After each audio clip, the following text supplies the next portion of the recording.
Sampurasun Barai Cakra. Sebelum dongengnya dimulai, jangan lupa subscribe, tekan tombol lonceng, terus ditunggu juga nih like dan komen ya.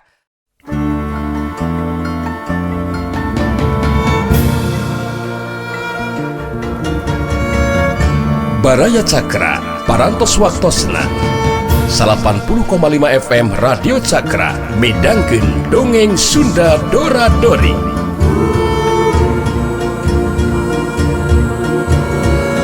Simkuring sapara kanca ngahaturkeun wilujeng ngadangukeun.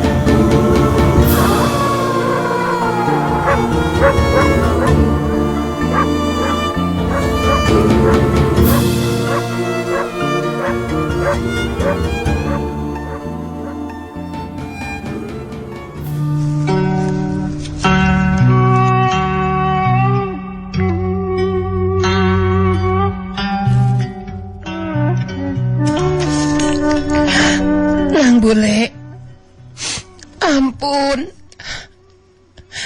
kula rumah sakit dipangarti oleh jajatin ku Andika, nang bule. Dia kenyataan mah bisa dipercaya ku dari kula. Kula rumah sakit salah boga dosa ke Bapak Andika Jakawanara. Ampun, nang bule. Kula rumah saja mah jahat. Tapi mimiti po iya kula bener-bener rek tobat nang bule. Ampun nang bule. Tomat kula ulah dibinasa. Balik kesempatan bikin nebus dosa yang kesalahan diri kula. Anu dilakukan saya iya nang bule. Ampun ulah dibinasa nang bule. Maneh ku aing mah dibinasa sia. Sabab sapasang leungeun maneh anu geus parotong geus moal bisa ngagunakeun deui kakuatan ilmu maneh sia Putri Karoban. Nu matak tong ngarasa gagah di atas langit masih ada langit. Anguran lamun boga pangabisa teh pikeun berbuat nulung kanu butuh nalang kanu susah nya nu matak ampun dia bari kesempatan keur tobat nang boleh ku aing teu dipaehan tah da teu dipaehan ku aing oge geus dina waktuna mah maneh tang tu bakal pae sorangan kaasup aing. Anu penting keur aing mah ayeuna aing jajabkeun ka tempatan Jakawanara Bapak aing. Maneh apana geus janji? Nyai Putri Karoban geus loba dicarita. Harita terus ngajakan nang bule asup ka jero guha. Trenggono harita nuturkeun ti tukang. Sanggeusna aya di jero guha harita Nyai Putri Karoban ngajakan nang bule ka tempat Jakawanara anu digolerkeun dina batun emprak. Aya dina pangaruh panglumpuhan. Barang tepi ka tempat dituju harita Nyai Putri Karoban jadi kageteun. Sabab Jakawanara eueuh di tempatna. Menang sajongjongan mah Nyai Putri Karoban jeung Trenggono kitu dinang bole ngaharuleng. Sabab Jakawanara eueuh di tempatna. Barang berhatikeun kana batu datar dipake ngagoler Jakawanara. Harita Nyai Putri Karoban ningali dina eta batu datar teh aya anu darekok mangrupa tulisan. Anu ditulis ku ramo leungeun nandakeun anu nulis dina eta batu jalma anu geus tepi kana tataran ilmu silat tingkat tinggi. Dina eta tulisan dijelaskeun Jakawanara geus dibawa ku ka basisir Karang Badak ku Mbah Badra Karang. Nang boleh ngarasa hanyelu anu lain di kieuna. Satalina mah geus ngarasa bungah jeung bagja bakat tepung jeung anu jadi bapa. Nyai Putri Karoban teu seurik kena acong-acongan nyembah balik ceurik kitu di Trenggono. Tumali jeung kayaan Jakawanara geus dibawa ku Mbah Badra Karang ka basisir Karang Badak. Nang bulege teu bisa majar kumaha da puguh geus kitu kanyataanana. Akhirna Nang Bule nekadkeun dina hatena pikeun nyusul anu jadi bapa ka basisir Karang Badak.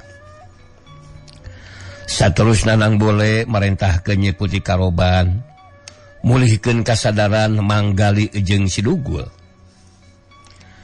Nyi Putih Karoban ngalaksanakeun parentahna Nang Bule harita ku kakuatan elmuna kayaan Nang manggali jeung Sidugul anu masih teu inget ke bumi alam dipulihkeun kasadaranana.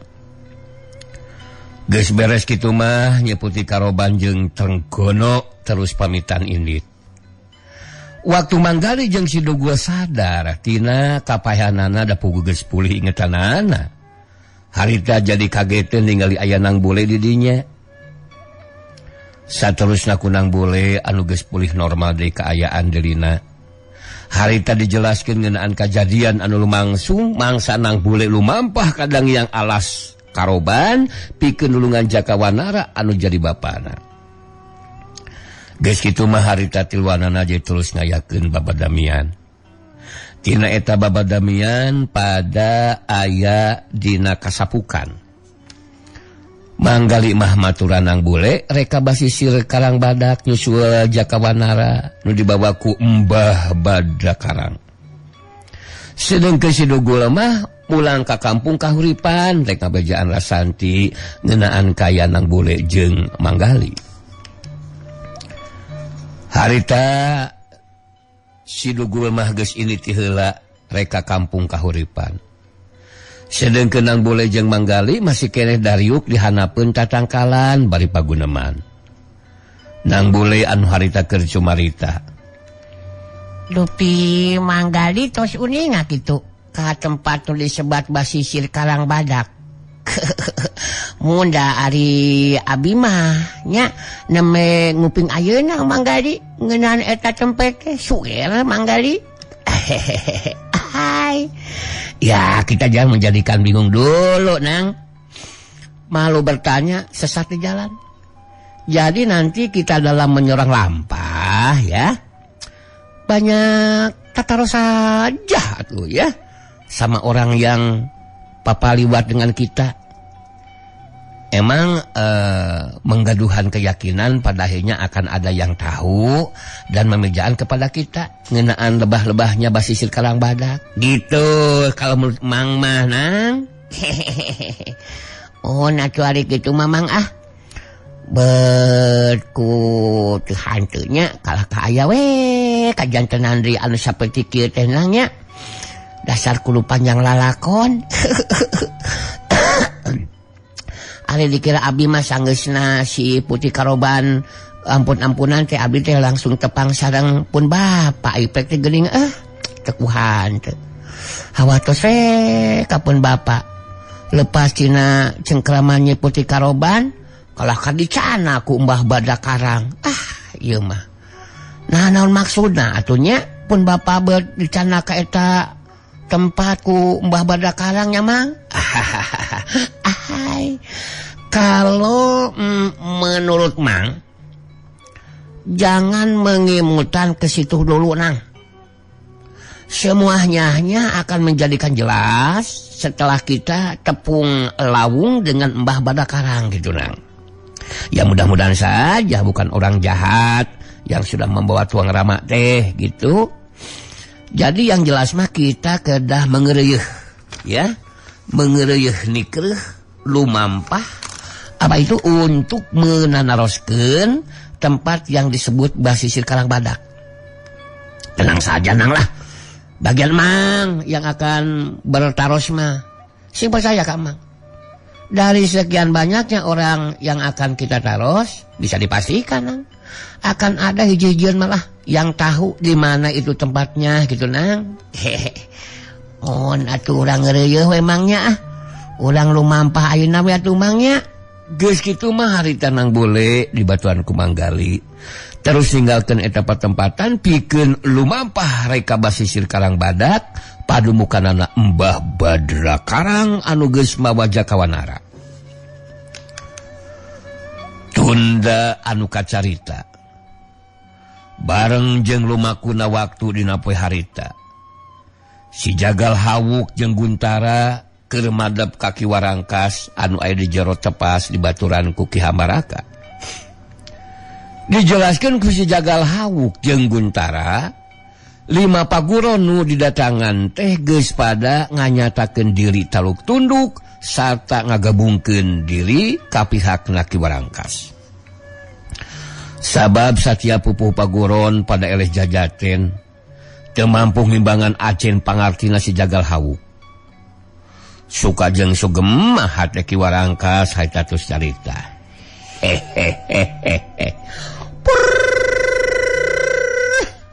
Belakau. Dewek suka jeung suguma euy. Sabab si lain geus bisa ngalaksanakeun tugas di dewek anu sakumaha mistina euy. Tapi ayana nu kaliwat Hawuk euy. Si lain teu ngajelaskeun ngeunaan kampung kahuripan. Sabab teu disebut-sebut ku selain geuningan. Si Jagal Hawuk neuteup ka Kiwarangkas terus ngajawab. Saperti biasa samemeh nyalita nyamereng heula mata kasima anu borangan. Waing jong si Sargun geus sabola kali di teangan. Waleh untuk kapanggih kampung kahuripan teh. Puguh aing jong si Sargun oge jadi bingung ge teh. Eta kampung teh siga anu ngadadak leungit. Kitu, wah dasar setan teh. Hasok maneh ngomong sia. Sargun tuh aja gue. Ki Hambaraka harita milu mairan carita. Amoy. Sakumaha anu kungsi kaalaman kalawan tos dicoba sababaraha kali ku pihak urang? Amoy. Eta kampung kahuripan teh memang dipager ku kakuatan ilmu Nasirawing. Janten si Jagal Hawuk sanajan tos ngawasa sapinuna ilmu lintang panumaling jagat. Apoe? Namun dina masalah kekuatan gaib mah kedah ku ahlina gitu. Pangasana mulia, kedah ku ahlina teh. Om. Dewek memang boga pamikiran kadinya Baraka euy. Belakok. Kan satadina we sugan teh si lain bakal mampu nembus eta kampung kahuripan. Hawuk. Beungeus engke di pikiran anak ngeunaan masalah eta mah euy. Ngan aya beja penting anu kudu dikanyahokeun ku si lain Hawuk euy. Beja penting teh geus nyebar di dunya kajawaraan. Nyata ngeunaan Sinang Bule intu Nasirawing euy. Anu ayeuna mah kalangan di dunya kajawaraan. Eta Sinang Bule teh sarua jeung si lain budak lalaki mangkat rumaja. Jadi engke dewek bakal mere tugas ka si lain. Kudu neangan jeung gancang ngabinasakeun eta Sinang Bule.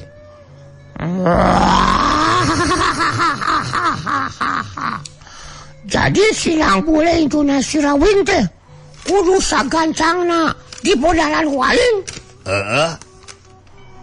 Terus eta mang kalukis sarua sapanta jeung aing gitunya. Tenang maraneh kabeh kudu percaya kana kekuatan jeung kemampuan aing. Ku kekuatan ilmu lintang panumbaling jagat bakal paburisat awak si goblok Sinang Bule kita. Jeleh we dina waktuna, Bandungan dina waktuna. Tapi aing kudu heula sapoe 2 poe mawarangkas. Jadi ngeunaan Sinang Bule mah mongos urusan aing eta mah. Aya dina tungtung megage disosol ku aing mah. Belakang. Oh, ada maksud dewek lain kudu langsung gini di neangan Sinang Bule. Memang kudu leureul ada puguh capek atuh. Ngan si lain kudu ngarti. Kudu ngarti. Sinang bule teh intuna si Rawing musuh dewek wuk. Jadi mun teu gancang dibinasakeun bakal jadi gangguan ke pihak urang. Bener henteu Baraka? Amboy. Jelas bakal jadi gangguan pangasan mulia. Ari kitu mah dibinasakeun sinang bule. Kali tinggal mikiran bapana jeung akina. Nyata si Jaka Sinangling jeung si Rawing. Utama nama si Rawing gitu. Sabab sanajan main geus unur tilunya kajawaraan. Amoy. Tapi tetep masih kena kasup musuh orang anu bakal jadi gangguan gitu bakasnya. Amoy. Jadi mun bisa mah si Rawing ge kudu sakalian dibinasakeun habuk. Wah. Mangga sakalian engke ku aing bakal dipodaran si Rawing na oge. Cetek lah keur aing mah. Maneh nyaho henteu di mana ngacedugna eta si Rawing ayeuna Sargun. Mun teu ngageram heula sa goblok sia. Ngarung wadekna capek teh sia mah kudu ngageram heula goblok. Dicagor ku aing karek nyaho sia. Langsung ngomong atuh gulang-gulang segar rupa sia teh dari mau. Jadi nurutkeun bejama. Si Rawing teh bubuara deui di tempat anu disebut babak duh tong dipencong gitu. Wok, tong mencong gitu atuh. Sian kamu suai atuh. Di tempat anu disebut babakan paling triman. Mun teh salah mah gitu. Jadi sanajan tempat mencil, tapi urang moal make kudu teu bisa manggihan eta tempatan habuk. Harita Ki Warangkas jeung Ki Hambaraka katut si Jagal Hawuk jeung Guntara jongjon neruskeun obrolanana. Sedengkeun di imah nu dicecingan ku si Jari Sakti jeung Sarkadet jago Ciklet. Harita aya non Alina anu keur nyaitakeun ngeunaan obrolanana jeung Tuan Willem anu jadi bapana. Non Alina anu harita keur cumarita. Jangan gitu Kang Jari and Kang Kajet. Obrolan ik dengan Papi William en ik biasa merhatikan Papi kecewa berat dengan sikap ik yang sudah berbeda dengan pemikiran Papi. Ik jantan punya kesalampangan, sandiwara kita akan terbongkar. Dan kalau terbongkar, ada yang tahu, tangtos akan membahayakan kita orang. Si Jari Sakti jeung Sarkadet silih leret. Bari narik napas panjang harita si Jari Sakti terus nyarita. Kasalempangan non memang wajar non. Dalah sok sanaos akang ge sami. Malah anu jadi bingung ke akang mah tug dugikeun ka ayeuna. Ti pihak barisan Darmayuda kunaon teu aya wae ngagempur ka pihak musuh. Padahal kayaan barisan Warangkas Jaya teh beuki dieu je terus nambahan kakuatanana. Tapi urang memang kedah langkung hati-hati non. Kayaan urang tiluan ulah dugikeun ka kabongkar. Anu jelas akan ngaraos simpati margi non Alina. Wantu negerakeun sikap jeung pamadegan anu benten.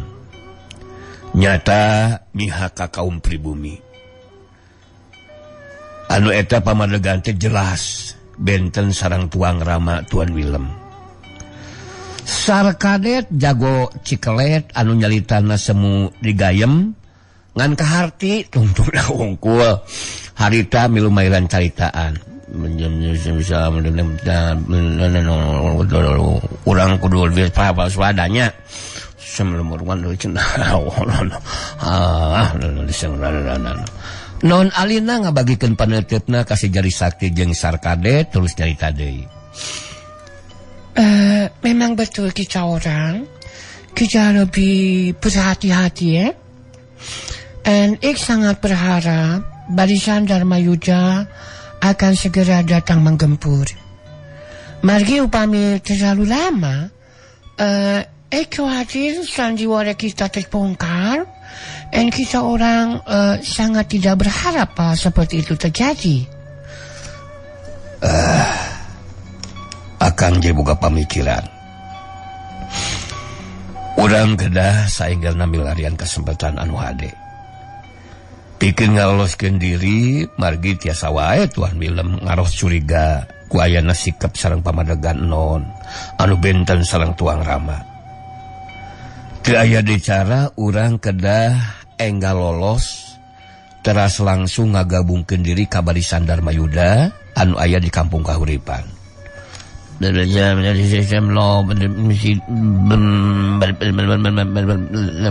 Bener kade setuju Kang. Ik setuju kita orang memang kita secepatnya melakukan tindakan. Dan cara terbaik memang harus cepat meloloskan diri. Untuk itu jangan khawatir. Ik punya tekad sudah bulat untuk tetap berpihak kepada kaum pribumi. Dan langkung saya, mari berkalang tanah daripada harus berpihak kepada Ki Warangkas, Tiluanana teu nyahoeun mun obrolanana harita diintip ku salah saurang anggota warisan Warangkas Jaya anu ngaran Ujeng. Anu dibere tugas pikeun terus merhatikeun gerak-gerikna non Alina. Sanggeus yakin nu jadi musuh dalam selemut teh tetela eta tilu jalma. Harita Ujeng dina gerakan anu teu nimbulkeun sora harita gancang bebejaka Ki Warangkas. Dibere katerangan ku Ujeng ngeunaan obrolan non Alina jeung si Jari Sakti katut sarkadet jago cikelet. Harita Ki Warangkas langsung mere parentah ka si Jagal Hawuk jeung Guntara.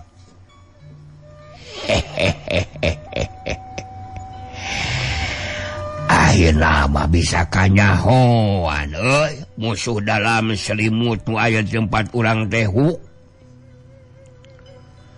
Si lain kudu gancang ngalakukeun tindakan euy.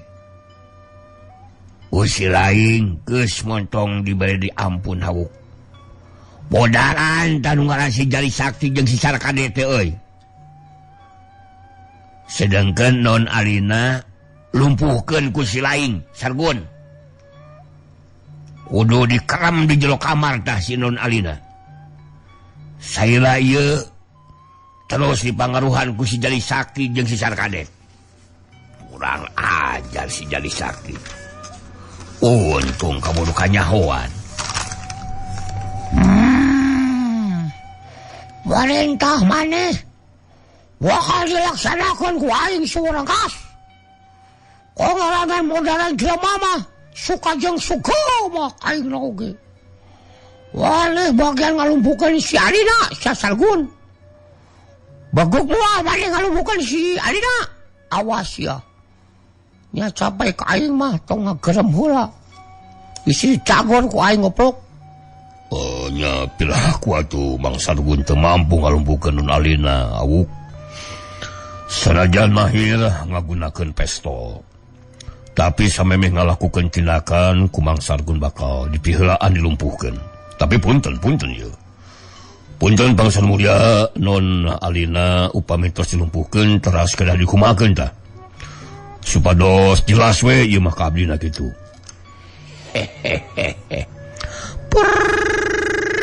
Belaka. Si non Alina kerem di jero kamar tukang euy. Jagaan kutil urang anggota barisan. Engke si Manintin anu bakal meredahar jeung nginumna. Sakalian mineng ngajakan ngobrol sangkan robah si kepamadeganana. Bener henteu Baraka. Amoy. Ya memang itu bisa anu kudu dilakukeun ku non Alina teh. Amoy. Pangasan mulia. Kangaranan si Jari Sakti jeung si Sarkadet anu saela ieu jadi musuh dalam selimut geus dibinasakeun mah. geus moal aya deui anu bakal mangaruhan kanun alina. Amoy. Bagus montong loba dicarita. Langsung lakukeun tindakan ayeuna mah. Amoy. Pengkhianat ka Wasi Jari Sakti jeung si Sarkadet kudu sagancangna dibasmi gitu bukan sanu mulia. Arena naon? Bisi kaburu ngaloloskeun diri. Geus kitu mah harita si Jagal Hawuk jeung Guntara. Terus ini trek laksanakeun parentahna Ki Warangkas. Barang datang ke tempat nu dituju harita non alina jeung si Jari Sakti, katut Sarkadet jadi karageteun waktu di luareun imah ngadenge si Jagal Hawuk anu susumar nitah kaluar. Wah! Jari Sakti Sarkadet alina. Wah, sogan sang kaluati jero ku goblok sia goblok. Aing ayeuna datang reka lakukan tindakan ka maneh tiluan anu geus jadi pengkhianat maneh tiluan. Keluar. Nu aya di jero imah silih tutup diwarangan ku padang geter hatena. Tiluanana puguh geus nyaho saha si Jagal Hawuk. Sanajan budak lalaki mangkat rumaja tapi geus ngawasa sapinuna kakuatan ilmu lintang panumaling jagat. Tindakanana kawilang kejam jeung telenges. Tiluanana geus taya deui kasempatan pikeun ngoloskeun diri, tapi harita nu nulungan teh